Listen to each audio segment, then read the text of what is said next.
Good morning. Good morning. Welcome, everyone. Welcome to the Endowment. I'm Damon Wilson, President and CEO here, and I'm really delighted to welcome you to an important discussion on an important topic with a remarkable piece of work that our colleagues have helped develop, Defending Democracy in an Age of Sharp Power, the newly released book from the Journal of Democracy. I think many of you who are with us and who are going to be discussing this today, those of you joining us online, understand that we're having this discussion at a time that is consequential for democracy around the world. And we've seen over the roughly past 15 years how authoritarian powers have intensified their projection of influence around the world.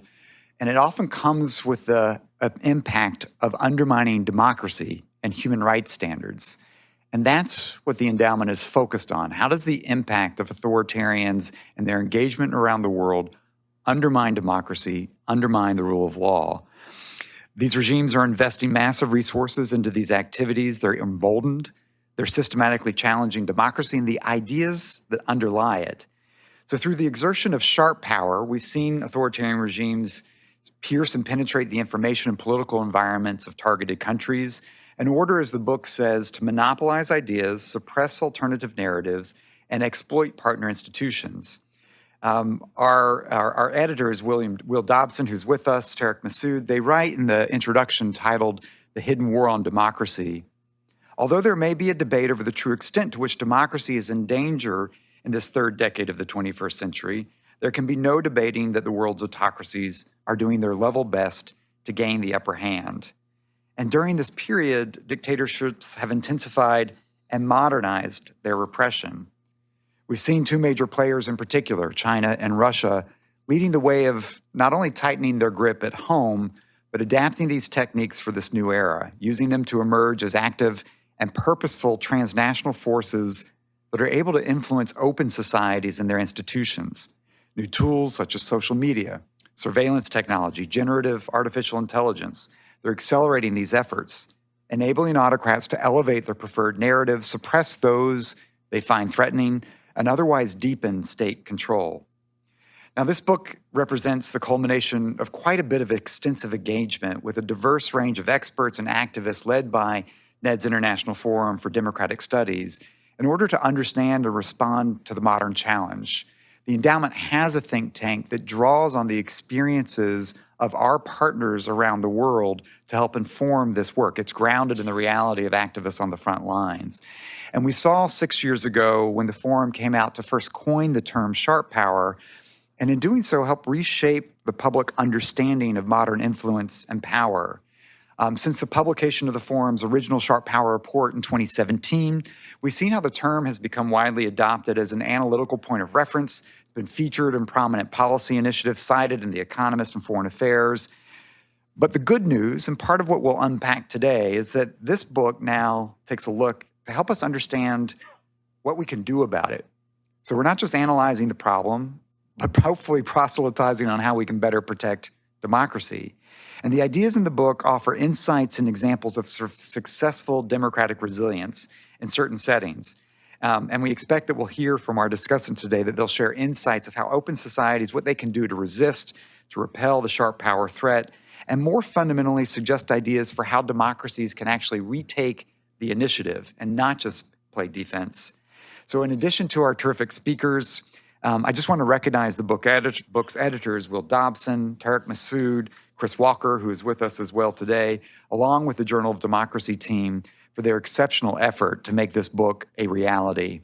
I also want to thank Greg Britton from the Johns Hopkins University Press for his support in this endeavor and acknowledge the work of Madeline Dewey, Aaron Gottlieb, and especially Abigail Scala, who brought together today's event. So with that, I'm going to turn it over to Frank Langfitt to kick off our discussion. And many of our listeners online know Frank Langfitt and his voice as NPR's global democracy correspondent, covering threats to global democracy. And Frank spent more than 2 decades as an international correspondent, reporting for more than 50 countries, covering the war in Ukraine from London, extensive experience in China, as well as time in East Africa and covering of the Arab Spring as well. So thank you, Frank, very much for joining us. I'm going to turn it over to you to introduce our guests and to kick off the conversation. Well, thank you. Let me get my microphone on Thank you very much. This is a great opportunity. And I guess we sort of have, in many ways, a murderer's row of analysts who know this topic extremely well, not just authoritarianism, but specifically China. Sarah Cook, who's worked with Freedom House for a long time and is a longtime person that I've talked to, Glenn Tifford from over at Stanford, and Nadej Roland as well, who's done a lot of work recently in Africa. And I wanted to start out with with all three of you. The book has a voluminous amount of research, and I think that that's one of the great advantages of this. There was a time, maybe even 7, 8, 10 years ago, when people didn't have a great grasp of what was going on in the world, particularly Chinese influence. And I'd like you each to talk a little bit about if there's a particular tactic or story that you found in your research that you think really stuck with you and kind of encapsulates what the challenges are. And Sarah, I'd like to talk with you about the research that you did on media influence. Sure. Well, thank you, Frank, and thank you to the NED for organizing this. My chapter was based partly on this global study that Freedom House had done and research I've done over the last decade or so, looking at what's happening in many countries around the world. I think what's striking to me is not necessarily one tactic, but how the playbook of tactics just repeats country after country. And it looks a little bit different, but whether you're talking about inserts into mainstream media, efforts to co-opt local elites to suppress censorship, targeting of exiles, what's incredible when you actually go country by country, especially if you're looking and working with local analysts, is how much you're seeing this repeat. And that you see tactics that started mostly targeting the Chinese diaspora, then coming to international media. And in 2012, I wrote a paper for the NED, and you didn't really see this happening in Latin America and Africa, but now you see it. And so whether it's, again, the censorship, propaganda initiatives, or even manipulative disinformation campaigns on social media, it started, we noticed it in Taiwan, with regards to China and democracy and exiled democracy activists. It's just getting more and more sophisticated, and we're seeing it now targeting the United States, political issues, sowing discord across the political spectrum, topics having nothing to do with China. So I think it's that repetition of the playbook and the expansion that really strikes me as you look like country after country. Glenn, you talked about the assault on knowledge. Explain what you mean by that, and is there a really great example, particularly perhaps at the university level, that stood out to you? Yeah, I'd like to back up from that for a moment, because I think really the critical thing here that we've discovered is how authoritarians have weaponized the trust that's built into our institutions. In free societies and liberal democratic societies, we have certain standards, certain conventions that are backed by law, but ultimately they're conventions of trust, of openness, of transparency. These are not true in Leninist societies. In some sense, our societies are victims of our own success.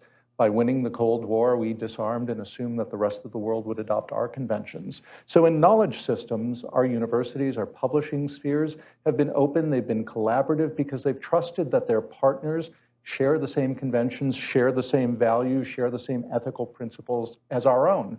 The assumption being that if they were not quite there, surely they would emulate us in time. That has not been the case. And so just to give you a really common example, on some of the article databases that Westerners use to do research in China, that have economic data, that have data of our back issues of Chinese journals, the standard things like JSTOR or Web of Science, but the Chinese versions of those are heavily censored. It had never occurred to researchers in the West that those resources on which they were relying simply reflected the values of the countries from which they emanated rather than our values. And so we're using a corrupted source base to inform our scholarship and inadvertently end up echoing party narratives. Raising consciousness about that has been key, I think, and that consciousness is now there as people turn around and they say, oh, that economic data set has disappeared or it's been manipulated. Those journals are censored, and certain articles that historically appeared have been wiped from the face of the earth as if they never existed. We encounter this over and over again in various sort of corners of the knowledge ecosystem, that working with authoritarian partners is not like working with liberal democratic partners. Nadej, you wrote about the pandemic power play. Certainly in the beginning of the pandemic, it did not go well for China at all. but you wrote about the ways in which the Chinese government took advantage of that, and kind of, can you talk a little bit about some of the tactics that they used, and also if you saw limitations of those tactics? Yeah, thank you, Frank. It's great to be here and to talk about this chapter in particular. It's to me what was interesting in looking at this very specific campaign around the COVID-19 by the CCP was to follow not just the narrative and how it has been developed, both in a sort of defensive way or trying to portray China as a savior, as a country that had sacrificed itself and provided public goods to others, but also this sort of offensive narrative that we then started to see happening more and more often in the form of what you call wolf warrior diplomacy. So both the two sides of the same coin of a sort of benevolent face and a very aggressive and coercive face. That's the first lesson learned. And the second one is that it was not just a narrative, it was not just a play on words, but also backed by a lot of concrete actions, developing in particular the Health Silk Road, which was basically adjusting or aligning rather something that would look like a challenge and kind of turning it around in order to portray China as a leader, which is basically relevant for the CCP's broader strategic objectives. So I think it's these two things that in the middle of a crisis as terrifying as COVID for the CCP and the rest of us, they managed to keep an eye on the strategic objectives, keep an eye on the ball, and trying to turn around the narratives as well as the image that they were giving to the outside world. I wonder if there were also policy limits to that. We think about the Shanghai lockdown. I lived in Shanghai for 5 years. I have a lot of friends there. That is a major turning point for the way they see their future, the future of their children.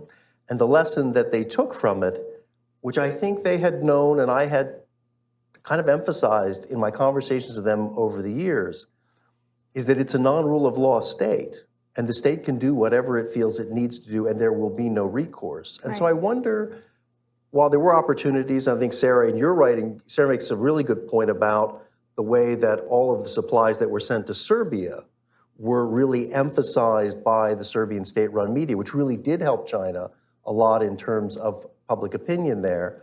But I wonder, what do you think the impact of the Shanghai lockdown was on the kind of narrative that China was trying to build? Yeah, so the chapter was written like in the middle of the pandemic itself, so the lockdown was not stopped by then.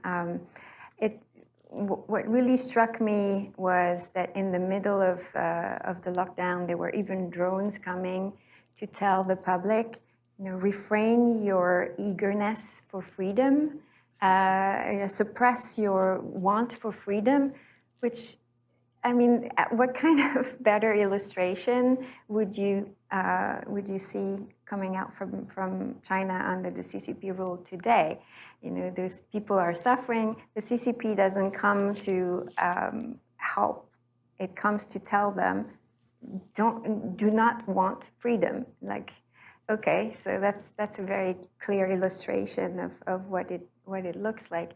And so the opposite side of the story may be, Dr. Li Wenliang, who had been seeing the virus in the hospital he was working in Wuhan, and had put out a message in a group chat to his colleagues and former classmates saying, I think there's something very serious going on, and it looks like a little bit like SARS. I think we should pay attention to that. And he was detained by the public security for a couple of days and accused of spreading rumors and disturbing the social order.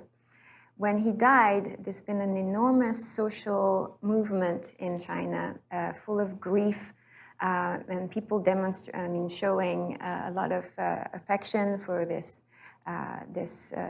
doctor.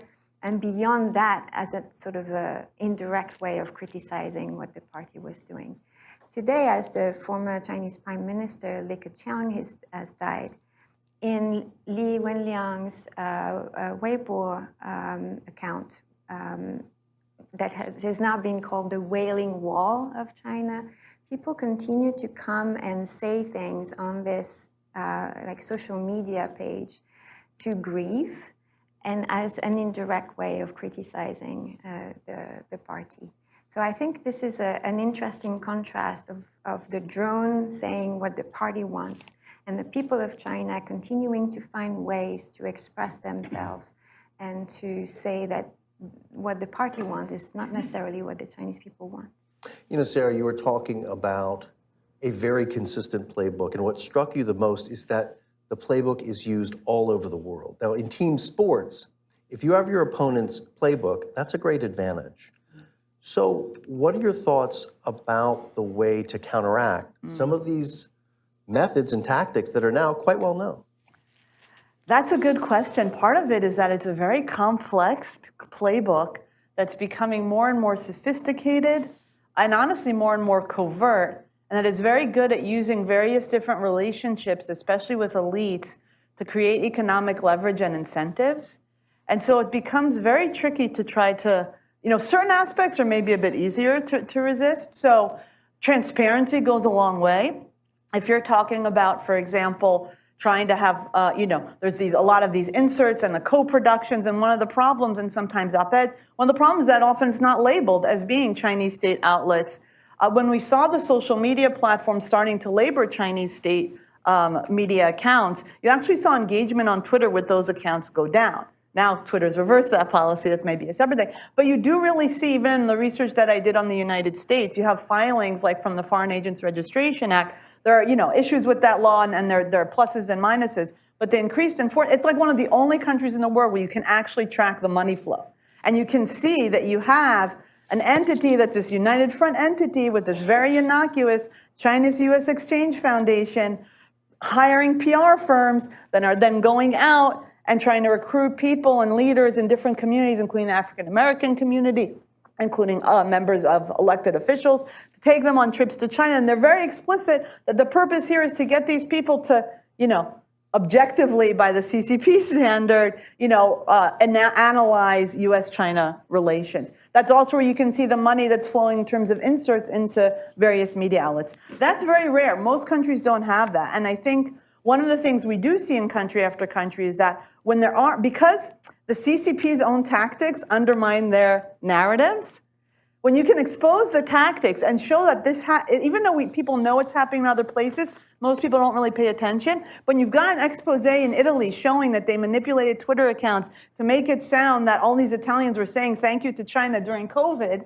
right? All of a sudden, that gets a lot of attention in Italy, right? When you have in Peru an investigative journalist that exposes that there was prioritization of local officials in the dissemination of vaccines, that gets a lot of attention. So I think you do see this as a space where investigative journalism and transparency mechanisms, I mean, that's true in any policy area, but especially here, I think it does tend to have an outsized impact on informing news consumers, informing policymakers, and just letting people be on their guard more.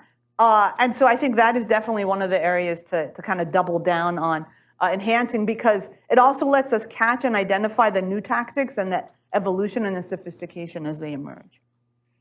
We were talking earlier before we came out about capacity and the varying capacity of different states to address these challenges, which, again, I don't think were entirely appreciated 10 years ago.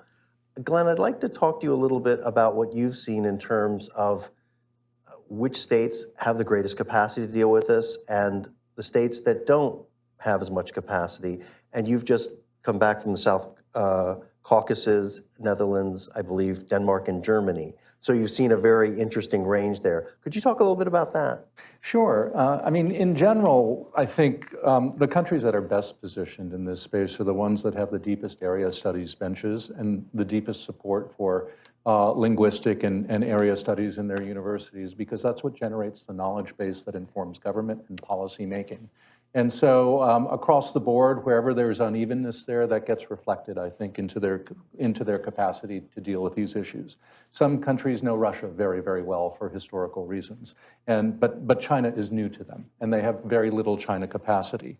Now, that's something that needs to be addressed. They need to develop the language skills and area skills, but actually knowing something about Russia takes you a long way when dealing with China. And so I've said to people in some of those countries, as a rule of thumb, what you know about Russia, just for the time being, let that guide you in your engagements with China until you develop local capacity on China. So the key thing, I think, is building local capacity. And that also, I think, goes really to what Sarah was just saying. You know, so much of the challenge in resisting authoritarian influence in countries, especially countries that are weakly institutionalized democracies or are still democratizing, is not necessarily about building Russia or China or Iran competence, but it is about also deepening civil society, increasing support for free media, increasing support for anti-corruption measures, because it's a larger democracy movement that these authoritarians are trying to undermine. And so to the extent that we bolster good governance, anti-corruption measures, and all of the things that democratization and that the forum works on, I think that goes a long way towards helping us also build resilience against authoritarian challenges. Now, I will also say that it's critical for all of our nations to work together here, to share experiences and to share knowledge. If we are siloed, they pick us off one by one. And so there's a tremendous appetite in my travels now. People have been sensitized largely through the work of this group here, but also of the forum, that there are real concerns and challenges out there. So now the next question is, what do we do about it? How do we come together in ways that are consistent with our values and our political systems to resist? And I think there's tremendous opportunity here for us to do that. I was also interested when I got to Brussels in 2016, and back then I was working for Will Dobson. He was our international editor, and we had a lot of common interests in China. But I showed up in the context of Brexit, and I remember going to a think tank and speaking to a very knowledgeable political scientist, and I asked a question about China. And that conversation lasted no more than 5 minutes. And at the end, the person at a certain point just said, "I'm sorry, I just don't know that much about China." And I found that kind of alarming, because I had a sense of the challenges that the West faced. And I was very struck that in Brussels, where they tend to look closer to Russia, but people there really hadn't quite grasped what they were up against. And I know, Nadege and Sarah, you've been in Brussels relatively recently. Give me a sense of how you think the thinking in the EU and in Brussels has changed about China over the years. I think talking about Europe, you need to talk about 27 different views, first of all. And then the EU is a different world in and of itself, as you know. I guess institutionally in the EU, you've seen a lot of change in the perception of China as a challenge. This is where the word or the formulation China as a systemic rival was written in the EU strategy a few years ago, which tells you a lot. So it's a systemic rival. It can be a partner for economic reasons, but I think before that, China used to be seen mostly as an economic opportunity, and now the rivalry in terms of political systems of finding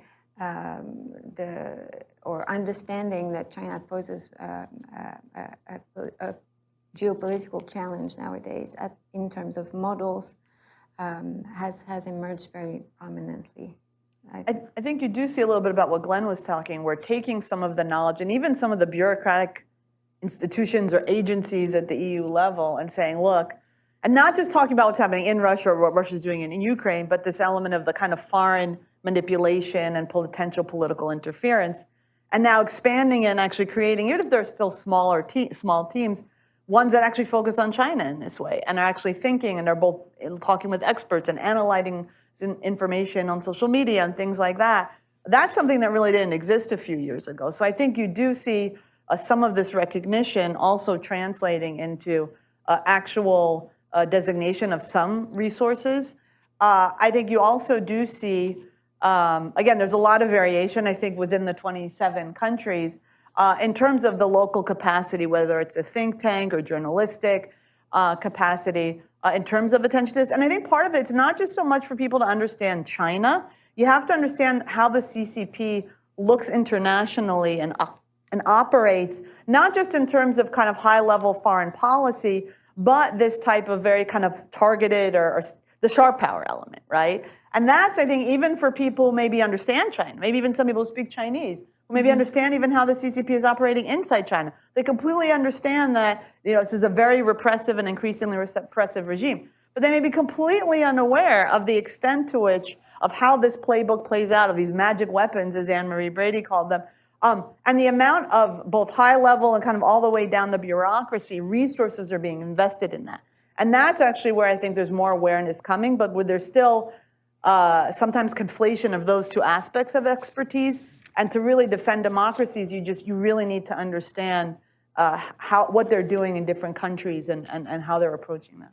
Glenn, please jump in. Yeah, I'm concerned here in the United States, where we have an extremely deep bench compared to other countries with regard to the principal authoritarian challengers in the world. I'm deeply concerned that we're losing that, actually. There are declining enrollments in study of critical languages. There's a turn away from traditional area studies towards disciplines which tend to treat these countries as sources of data rather than places. And so we, I think, need to understand that we've got to invest in that to a greater degree to ensure that we've got the talent here that understands what we're up against, that can interpret what is happening in China, in Russia, in Iran, elsewhere, and can help guide policy. We've got a deep bench now, but the number of students who are going to China, who are going to Russia for obvious reasons, has dropped off dramatically. There's an asymmetry. There's over 200,000 Chinese students here in the United States, and that is wonderful. But we have a very, very small number of students in China who are there, having lived experiences, meeting Chinese people, learning language, learning how the country and the culture operates. And I think that compounded over time is of deep concern. That's a really good point, and that's been very true in the in journalism. When I was last working in Shanghai in 2016, I have to guess the New York Times had as many as 9 or 10 accredited journalists. They're now down, I think, to 2. We have 1, and the other one is in exile in Taiwan. And Emily Fang, she does wonderful work for us. Her point, one of the things she's made, a point that she's made, is there is no pipeline now in terms of journalists. I remember when I showed up in Beijing in 1997, I could sit down with the Times and the Washington Post correspondent who covered Tiananmen Square. And they could explain everything to me so I wouldn't make rookie mistakes. There are far fewer people out there who are able to do that and have that. And China is a real specialty. It does take a lot of time and language skills and many years in the country. Will, I wanted to ask a question of you. I was on the way in today. I was listening to a foreign policy live podcast, and it was Adam Pose and James Palmer and Ling Wei. And they talked about the future of the Chinese economy and the downbeat feeling right now in China. The long-term questions, not only do you have 20% plus official youth unemployment, but you have a demographic crisis that's emerging. And when it hits, it's going to really it's going to really narrow the options. And there was a time not that long ago where certainly the Communist Party wanted all of us to think that this would be the Chinese century. That doesn't seem to be the case right now. And I'm wondering, from countries in the United States that are trying to counter this sharp power, are there opportunities there, ways of thinking that since the landscape is changing? Glenn and I talked a little bit about this, but Will, I'm curious to know what you think. Well, that's a tough one, because I think that at root, and what really comes through in the chapters of the book is that the best opportunities that we have in liberal democratic societies to combat or counter this is to really double down on those very values that make them pluralistic societies in the first place. So I'd say first, what is incredibly important is that those values of transparency, public discourse, debate, the legislative process to the degree that it can be a source of a combat of ideas between different sides. All of these things are critical in order to keep our own societies resilient against this. And so when you look at some of the examples, I think that it's really interesting that so many of them are coming from smaller democratic societies right now. We're seeing them from the Czech republics, from the Baltic states, from Taiwan, or from Australia, which is sort of at a leading edge of this. And what we see is a few things. One, that it can't be a government-led operation. At the end of the day, look at the threats. What are the threats trying to do? They're trying to work within the seams of democratic societies. They're trying to take advantage of our universities, our culture, our media, and so forth. So by its very nature, this is a civil society-led problem that must be addressed by civil society in conjunction with government, but it isn't going to be easily siloed. And when you look at what is the best antidote, it ultimately comes down to, frankly, things like our attachment to the freedom of the press. It's journalists. So on the one hand, yes, we have to double down, but then we also have to think creatively. We have to think, how do we make these institutions more resilient? And that does require changing the way we think about some of these challenges. Why should it be that advertorials from what are clearly hostile actors are run in publications across the United States? Is that not something that major media outlets couldn't agree that we won't do? Or when a journalist is targeted because of his or her reporting, what is it that media outlets are willing to do to actually shield that person from that type of pressure? What can be done to provide legal defense for those journalists who take on, some often are freelance journalists who aren't even have an outlet backing them. We want to shore up all those types of sources of strength because ultimately that spotlight is probably our best way of keeping these operations from operating in the dark. The one thing they've learned is that their most effective tool, the cheapest formula for success, is co-opting our own elites. And so the best formula for combating that is, in fact, the fourth estate. I wanted to follow up, talking about co-opting elites, we talked about that a lot. How do you battle that in places where the elites don't have necessarily the same interests as the populace at large and that they can benefit financially and otherwise in certain environments? Well, it depends how you define elites. Maybe you're thinking about political elites.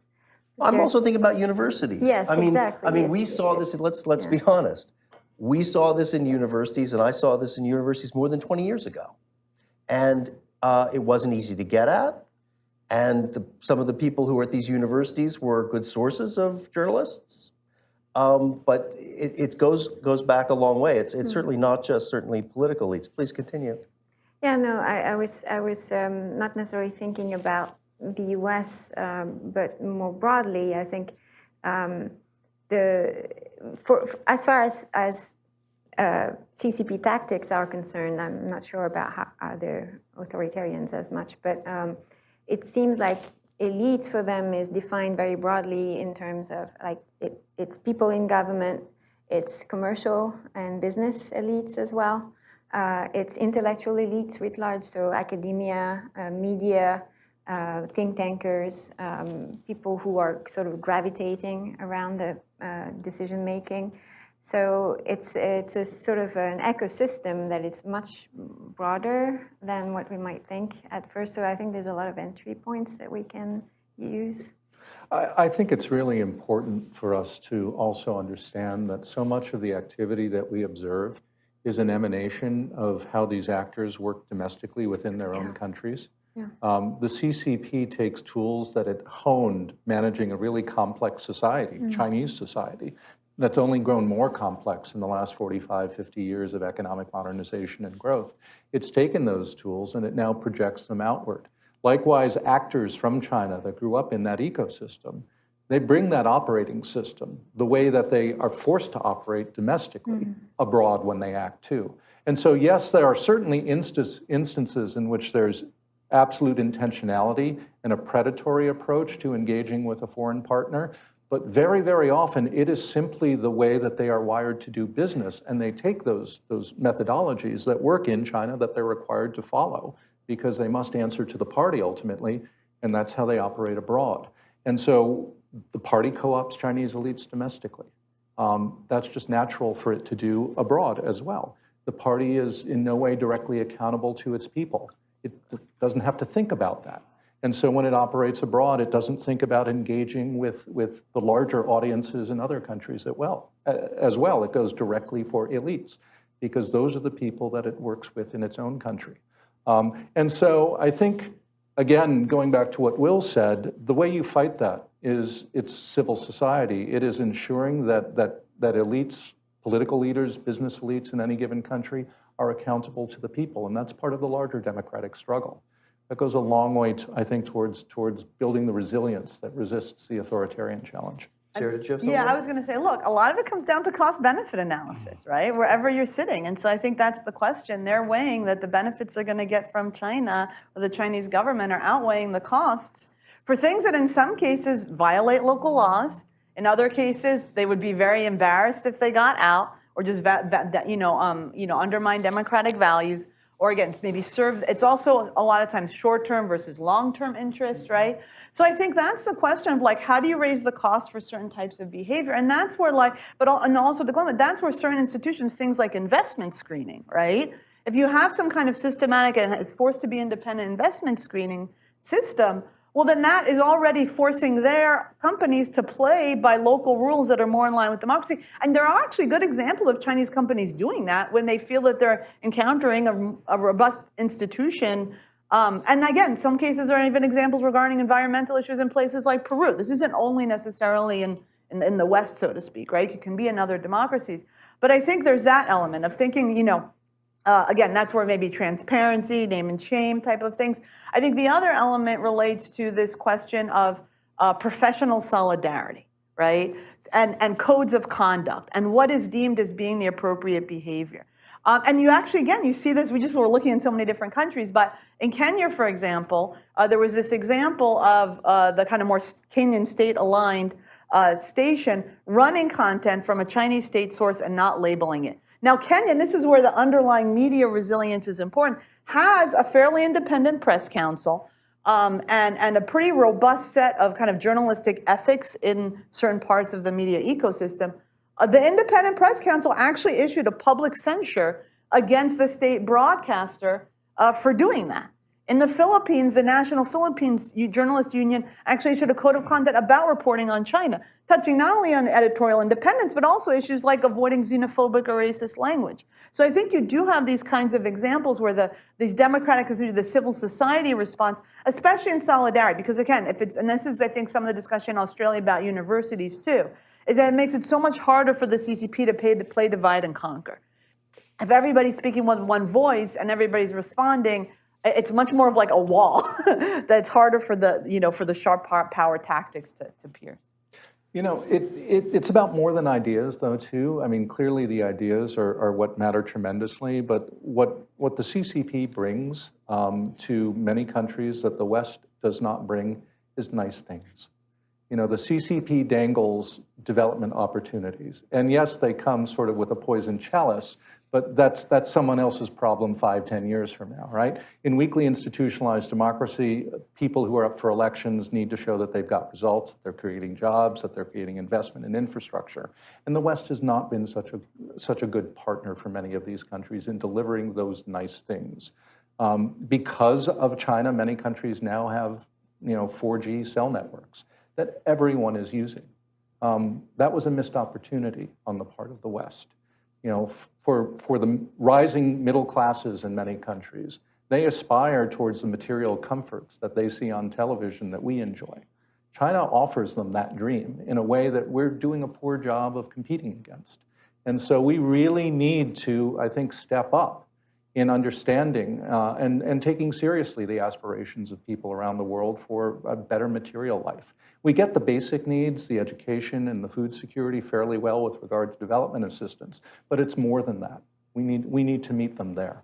See, I'm really glad what you talked about when you mentioned the divide and conquer strategy. As journalists, we face this all the time operating in China. And even dealing with the Ministry of State Security, they would try to even co-opt you and offer you things if you would just provide them with a little information, which of course you would never do.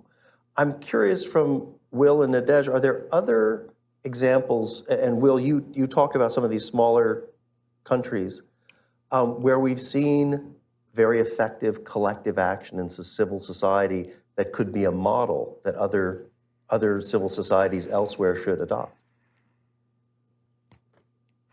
You go first. I mean, I think we have seen it in Australia.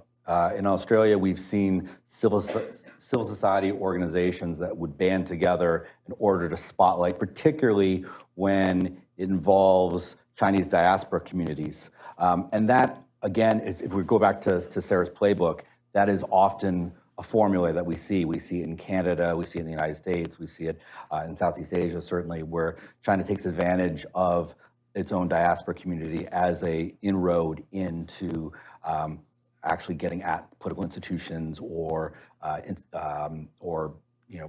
parts of the fabric of that society. So in terms of banding together, what I don't think we've seen it very much, and Sarah just gave an example of the Philippines, we haven't seen, I'm not aware of many examples of journalists banding together this way.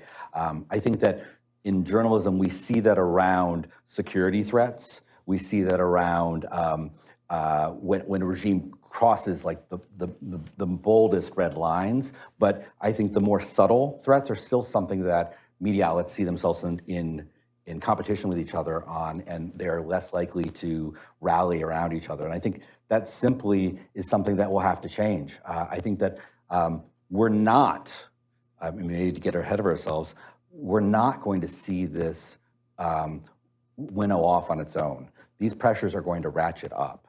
And so I don't think that the standard operating procedure is going to be sufficient. Why do you think they're going to ratchet up? I think it'll intensify for a few reasons. I think, one, if going back to the cost-benefit analysis, it's worked enough to be attractive as a means going forward. Two, I don't think they have many other ideas of ways to go about it, so they were going to lean back into it.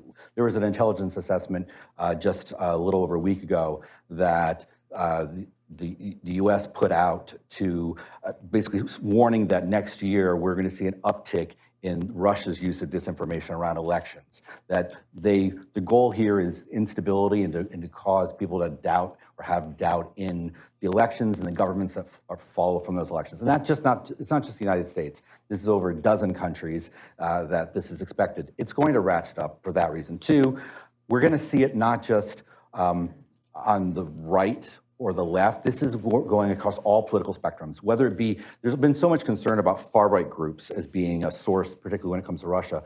But then you have the Times, and again, we get back to journalism, New York Times investigative reporting on Code Pink, and the fact that it can also happen on the left. So I think you're going to see it diversify. And then beyond that, and we haven't mentioned this at all, there's the technological element.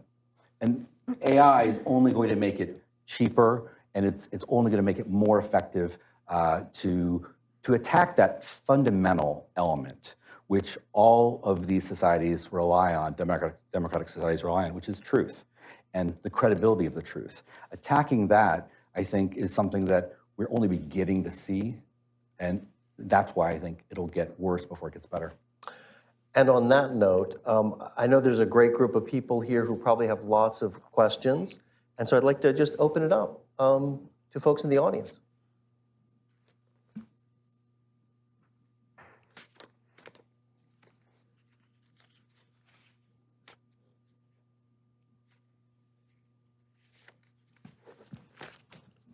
There.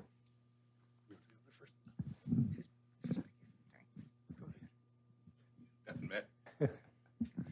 Hello, I'm Ken Wallach, a board member of the Endowment. To paraphrase Commandant Perry or Pogo, that we have met the enemy and he may also be us.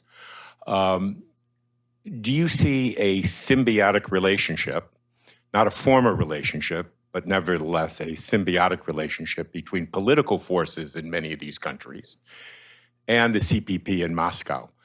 Different motivations, but the end result is the same, efforts to try to undermine trust in democracy and political institutions in their respective countries. And if that's the case, can you tackle one without tackling the other? And how do these two efforts intersect? Would anyone like to take that one? Yeah, go ahead, Sarah. Well, I would just say, I think a lot of times the alignment, both in terms of, say, China, Russia, but also the local elites, it's maybe a bit more opportunistic as it is strategic. So to answer your question, we looked at 30 countries in our case study set for the Beijing's Global Media Influence project.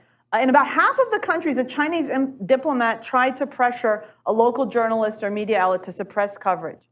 In actually more countries, in 17, it was a local official or a local media owner who were doing that.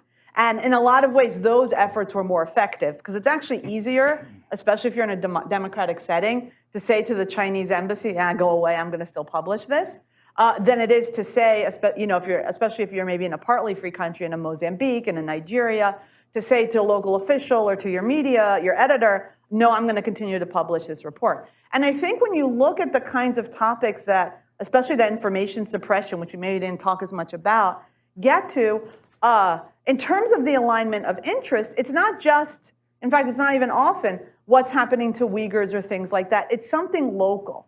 It's about an investigation by a Mozambican television station into a mine nearby, and the local official doesn't want that investigation rerun on television because it's going to hurt their reputation and their ties to China, even if they didn't get a call from the Chinese embassy, right? It's about, even when it is about human rights issues related to China, this was actually an example in Israel where there was like a morning talk show monologue where a fellow was talking about the persecution against people who practice Falun Gong and the brutality of it because there were local people who were going to protest against the Chinese embassy the next day. He actually then got a call and a very aggressive letter from the Chinese embassy asking him to apologize on the air. Now, this is one of those cases where he's like, no, I'm not going to do that. I'm going to read this letter on the air, and that's how we know about it, right? But I think it's that opportunism where it can make the local government look bad if there's something that's negatively exposed related to some local project or investment or something like that, that they also have an interest in. And that's when they're most likely to intervene to suppress coverage, or like the Serbia example, where they have a political interest to show that they're doing something about COVID. So they're going to walk out and meet the package of aid and vaccines that's coming from China for their own political propaganda purposes. And my understanding is when you see the alignment between Russia and China, especially on social media, and they repost each other's posts and tweet those and things like that, it's also this kind of opportunistic alignment as opposed to not necessarily something more systematic. Nadej? Yeah, I think there is something systematic because there's been agreements between Russia and China on media content exchanges. So there is something that has been institutionalized. I think on the Chinese side, it's a common thread to whatever domain you're looking at. It's a strategy of the lowest degree of effort, meaning if the Russians are doing it, why would China do the same? It would just align with what Russia is doing and provide an echo chamber, but not reinventing the wheel or deploying the same level of efforts necessarily in the same way that Russia is doing. But there's a lot of alignment at the strategic level, which also tells you something about the degree of the quasi-alliance between those two countries that people have for decades, been very skeptical about. And I think it's more and more of a united front. And we're talking about the cohesion versus division, and this is something that we might want to think about a bit more, since the overall strategy from Beijing is to divide and conquer, to make sure that you go into every single seam or fracture, to attack these, to widen the gap and to create greater divisions among societies. What they want is have a united, a cohesive front within China, but also with China and its own partners. So let's try to think about ways to drive that wedge also. Yeah, and I think another important point is that when you think about it from their perspective, what does success look like? It doesn't actually have to be as high a bar as to persuade people to your position. Yeah. In fact, success can just be apathy. It can be at the end of the day causing people in those democratic societies to lose faith in the system or to just make the broader general decision not to participate. And to the degree that they can encourage that type of sort of nihilistic attitude on the part of just the citizens of democracies around the world, they succeed in advancing their own cause. And so, yes, that's not maybe the top order, but I think we have to be careful in thinking about what actually will account for success for them. And it doesn't take as much as we might think. It also can be latent. It can be this latent network of influence and friends that can be activated when needed, right? And then also on the technology side, right? Certain control over infrastructure that can be activated as needed. Because that's actually, really is a lot of where they've had success, even if they're not necessarily always activating it right now. I think, Glenn, please. yeah, I think it would be a mistake for us not to turn back the clock and look back several decades, because this is not a new phenomenon. In many instances, these factors are plugging into political systems that have a long experience with Leninist parties, particularly in sub-Saharan Africa, in decolonization. China and Russia competed, actually, for the mantle of who was leading the socialist world and cultivated local parties. Leninism, local elites were brought to Moscow, were brought to Beijing and educated in how to do politics. Those networks existed for decades across the world. And in some sense, they're being reactivated, I think, by this new authoritarian push. Other questions, please, in the front? Yes, Mark Plattner, former editor of... Use a microphone, please, so everyone can hear you at home. Mark Plattner, former co-editor of Journal of Democracy and now a member of the Endowment Board. The discussion is understandably focused on China in particular, but Russia as well. There's been hardly any mention, if at all, of the third member of the axis of authoritarianism, namely Iran. And I wondered if anyone had any reflections on the situation with Iranian sharp power. Who would like to take that? I cannot answer that question. I'm not an expert on Iran, but I will widen, if we go back to think about what exactly are the tactics that we're seeing put in place, and we go back to thinking, in particular, this cheaper formula of co-opting elites in democratic societies. Of course, you have to expand the circle to Gulf states that have become quite sophisticated in their ability to advance their own goals and in a much more aggressive way than we've seen in the past. To some degree, that might seem like an old story, and most of these things, as Glenn pointed out, have roots that these aren't seeds that were just planted, but we are seeing a much more bold strategy on that front from countries like the UAE and from Saudi Arabia and others. So I think you're quite right not to limit it to China, but I would say that there is something quite unique about China and the united front approach that we see there taking place. So they're sort of variations on a theme. Yeah. There's a question here in the third row. Hi, I'm Carl Levan from American University, and I started going to Africa when Ken started sending me there 25 years ago. And I just got back from my second trip to South Africa, and it's sort of a follow-on question to Mark's question, which is that, because of the whole concept of sharp power, we've really been sort of focused on exporting authoritarianism. And one of the things that I think I've witnessed in my trips this year and in recent conversations with scholars in the political science circles and activists that I've been working with for 2 decades is that I worry about the sharp power as an analytical tool understating the domestic disillusionment with democracy in many, many places, which is that elites and intellectuals who were once sort of passionate about democracy don't need China and Russia right now to tell them that democracy is failing or that the United States has let them down. And this has been visible in the Ukraine vote. It's at the United Nations. It was visible when Guinea's military leader got up and spoke a couple of weeks ago. It was very visible both in the neglect or stumbling of the COVID policies during the pandemic from the West, and in anti-colonial sentiment, which is sort of been reborn and tied to a broader criticism of democracy. And yes, Russian disinformation and Chinese disinformation is exploiting that, but I'm wondering if we're missing something by not sort of talking a little bit more about these middle-range regional actors and the deeper anti-democratic narrative, which is not necessarily being exported.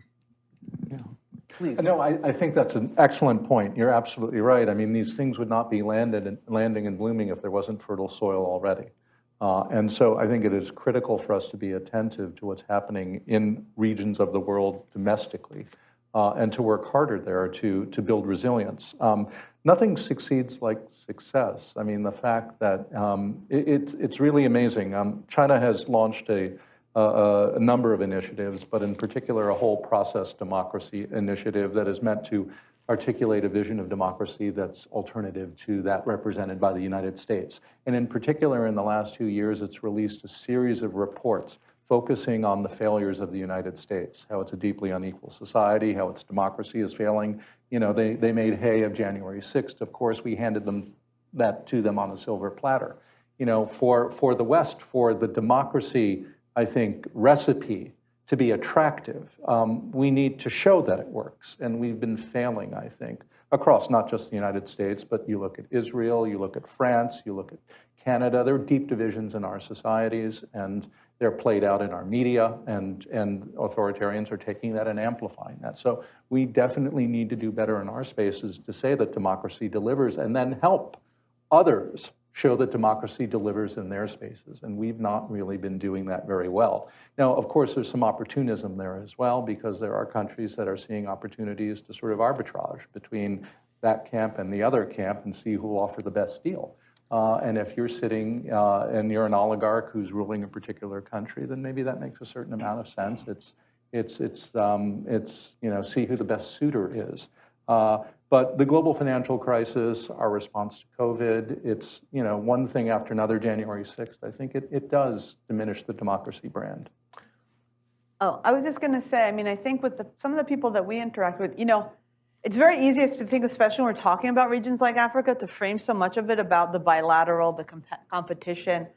But again, I don't know, when you talk to certain people from civil society, first of all, absolutely, there are much more urgent human rights and threats to press freedom in a lot of countries around the world than whether the Chinese embassy is going to pick up the phone and suppress a news coverage story.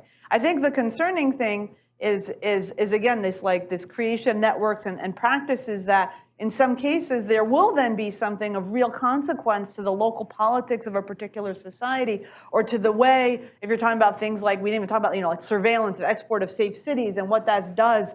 More of that is happening. There was just an academic study in partly free societies after unrest, right? So like, what does that mean in terms of the capacity of a government to suppress certain parts of local civil society? But again, what we encountered more and more were people, again, maybe there are more of those who, either from a generation or with a worldview that's are more positively inclined towards values of democracy and see the universalism of press freedom and things like that, and were personally offended or concerned when they saw certain things that China-linked actors were doing in their country that they saw as suppressing press freedom, independent of what the United States may or may not say. And so you start to see, well, again, in Mozambique, actually this wasn't the person we worked with, but a local press freedom group starting to look at Huawei's infrastructural footprint, right? And doing their own investigation because they were, they were like, whoa, this is like everywhere, and what are the implications of this, right? So at least I think there is some segment, maybe more on the civil society or media freedom side than necessarily in the academic community, I don't know. We did work with some academics as well. But that was one of the things that I thought was striking and I think important when we're talking about this. I'm not an expert on U.S. policy in Africa. There's certainly more that can be done. I think one of the things the Chinese government does very well is actually have high-level officials go to small countries and meet with people. They show that no matter what size your market is, no matter how big a country, you are important. And that's something that, for example, seems like low-hanging fruit, not only the U.S., the European Union. There's just a lot more that could be done with that, especially in democracies. With other democracies to generate that goodwill and that sense of importance, and that is truly important that the CCP is very good at. I think we're at time, but is there one last question that anybody would like to ask? Please, in the third row.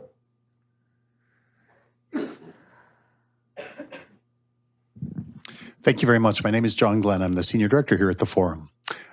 I really appreciate the way that the panel has really highlighted the role of civil society. Will really brought that out for us. And maybe I can ask you to close by talking about what civil society needs.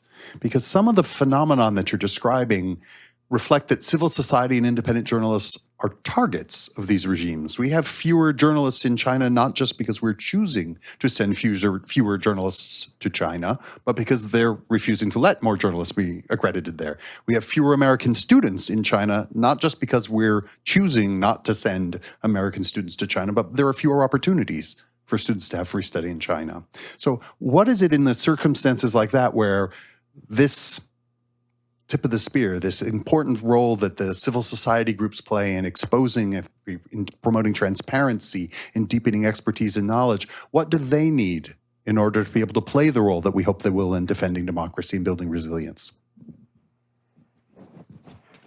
Would anyone like to take that? There's so much low-hanging fruit, particularly when you go to regions of the world that are resource challenged. I've spoken to journalists, for example, who, for want of a computer, are unable to write the stories they want to write or a stable internet connection. And the countries that we've been talking about show up and they'll outfit an entire newsroom. And so simply providing a satellite phone or a broadcast station, if you're a nation that's an archipelagic nation, that one did not come out easily, then simply the ability to communicate across islands is key to keeping journalists in contact with each other.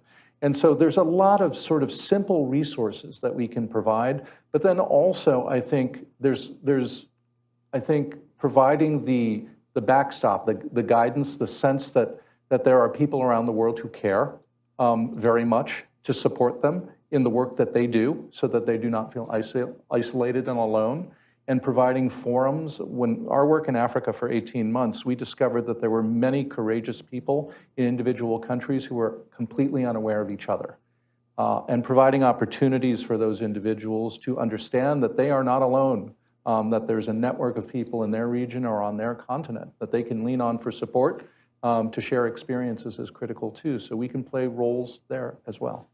I would just say I think obviously funding is very important, but I actually think a diverse set of funding sources is very important. I mean, we're here at the NED, and the DEN has done a lot of work on this. There's U.S. State Department programming. Honestly, I think private donors should really get in the game a lot more on this. And part of it might not be that you start a program specifically about sharp power or about China or Russia. It's maybe mainstreaming some of these topics and issues and the capacity and the units into the training or into the incentive, into the broader media development ecosystem, into maybe it's a broader set of trainings on something like that, on media or journalism. But you actually bring someone who could talk about the China side of it, right? But I think that actually having that diversity of funding sources becomes very important, because there are also a lot of journalists, newsrooms, independent media that are wary of taking U.S. government funding, right? There are also, and there are real risks also associated with that, whether it's reputationally or security-wise. Here in the United States, this is actually one of our main vulnerabilities, because entities like the NED can provide funding for capacity building on this topic and investigations in other countries, but not here in the U.S. We have to rely on private funding to be able to do investigations like the one we did, for our report related to the United States, or for there to be advocacy, and there are good reasons for that. But I think that's where private funding can come in, and I think that also relates in particular to the issue of transnational repression, which is very intersects with some of what we've been talking about here. The diaspora, members of the diaspora community are absolutely a target of the CCP. There's the frontline victims. Their voices are being silenced. Organizations are being called. And those who actually in the diaspora communities align with democratic values are the ones who have the largest obstacles to face. And there just needs to be both resources, but also creativity to allow for anonymity. If somebody is a member of the diaspora and has family in China and wants to write something, that would be critical of the Chinese government, right? Because right now, they just face so many more obstacles to getting their voice out, and that actually deprives our societies of having a full-fledged discussion and so much insight into what is actually happening on the ground in China, especially as the number of foreign correspondents decrease. So I would just say that I think this element of a diversity of sources of funding and the private sector or private foundations, also working in this space becomes very important. We're at time. Will, a last word? Yeah, sure. I would just say one thing, that when we were putting together the book and writing the introduction, there was one, you don't generally promote other people's books at your book event, but there was one book that came to mind to me that was written, I think it was, it might have been 2007, by a journalist named James Mann, who wrote a book called The China Fantasy. And in it, he challenged what he called the soothing scenario, which was the dominant sort of story that you often heard from elites in Washington or much of academia, which is that everything will be okay, and that indeed this economic opening is going to lead to the political liberalization that you hope in many of these places. And so it's okay, we can do this trade, we can intertwine ourselves, and you can have that and know that, rest assured, it will lead to the outcome that you prefer. And he asked the question at that point, which was frankly, a minority opinion, that what if that's not true? What if from his position then, what if in 20 or 25 years we find, and he was thinking specifically of China, what if we find a China that is richer, more powerful, more interconnected and woven into international life, and still a single party state that cracks down on political dissent at the drop of a hat, and that in fact doesn't even limit itself to its own borders in monitoring that political dissent and acting, but represses it wherever the party can reach. For your money, for that slim volume, it's a pretty prescient work. And I think that for us and for this book, I think, so often the remedy that has been asked for is time. With time, the middle class in these countries will ask for these political rights. In time, enough of their students will come to our universities and imbibe Western values and return and be a force of change. In time, their elites will become so interconnected to Western elites that they will bend to their values and bring that back home. I think that, in many ways, this book is a rebuttal to the idea that time alone is going to fix anything, and that, in fact, and Glenn said this very well at the outset, that those very facets of strength, those very facets, the university, culture, media, and so forth, that many in the West thought would be points of leverage. Well, yes, they were points of leverage toward us. They were weaponized towards us. And this book, I think, and what these authors and the others that were part of it did such an excellent job of doing is really honing in on what those points of leverage are, how they're being used, and ultimately how we can begin to respond. And I underline begin to respond, because I think this is really just the beginning of another chapter, and we're waking up to it now. A great summation, and please, a big round of applause for our panel.